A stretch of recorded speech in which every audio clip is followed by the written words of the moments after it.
Le coronavirus vient d'être officiellement qualifié de pandémie. Alors que le monde s'active pour contenir le virus, il y a des choses simples que vous pouvez faire pour réduire votre risque d'infection et celui de votre famille. Il s'avère qu'une pratique culturelle indienne courante peut être une protection puissante contre les infections. Une étude publiée il y a quelques jours dans le célèbre New England Journal of Medicine a évalué combien de temps le coronavirus peut survivre en dehors du corps humain et infecter les surfaces de nos maisons, bureaux et autres lieux. Ils ont trouvé que le virus peut survivre jusqu'à 3 jours sur de l'acier inoxydable et du plastique, et jusqu'à 1 jour sur du carton. Mais ce qui est vraiment intéressant, c'est que le virus est incapable de survivre même 4 heures sur des surfaces en cuivre. Ce n'est pas la première étude à trouver que le cuivre est très efficace pour détruire les virus et les bactéries.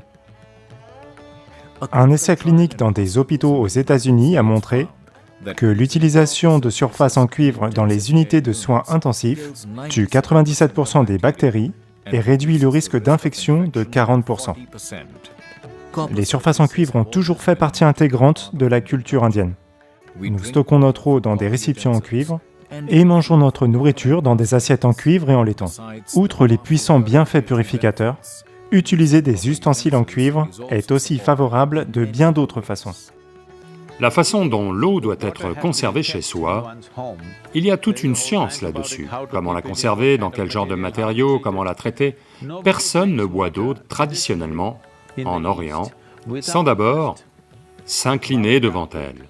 Parce que la façon dont l'eau se comporte dépend de la façon dont vous la traitez. Le volume de mémoire et d'intelligence porté par l'eau, et chaque molécule d'eau et chaque étendue d'eau est très spécifique et la façon dont elle se comporte en vous est très différente.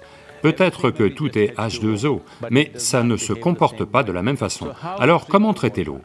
Il y a de très nombreux processus scientifiques, on appelle ça les pratiques de Bhuta-Shuddhi. C'est une science immense à apprendre et à saisir, mais pour le dire très simplement, pendant la nuit ou pendant environ 6 heures, vous la conservez dans un récipient en cuivre et ensuite la buvez. Vous verrez, la sensation de l'eau est très différente et divers petits maux qu'ont les gens peuvent être guéris simplement en conservant l'eau dans un espace approprié. Un espace approprié signifie aussi qu'il est aéré comme il faut et la façon dont vous la traitez par-dessus tout. Vos émotions, vos pensées vis-à-vis de l'eau, en être conscient que ceci est un ingrédient majeur de qui je suis là tout de suite. Ce n'est pas une marchandise, c'est un matériau de fabrication de la vie.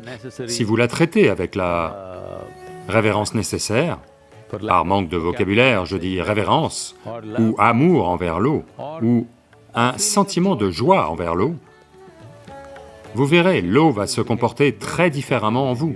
Juste en changeant l'eau qu'ils boivent et la façon dont ils boivent, j'ai vu beaucoup de gens se sortir de maladies chroniques rien qu'en faisant ça.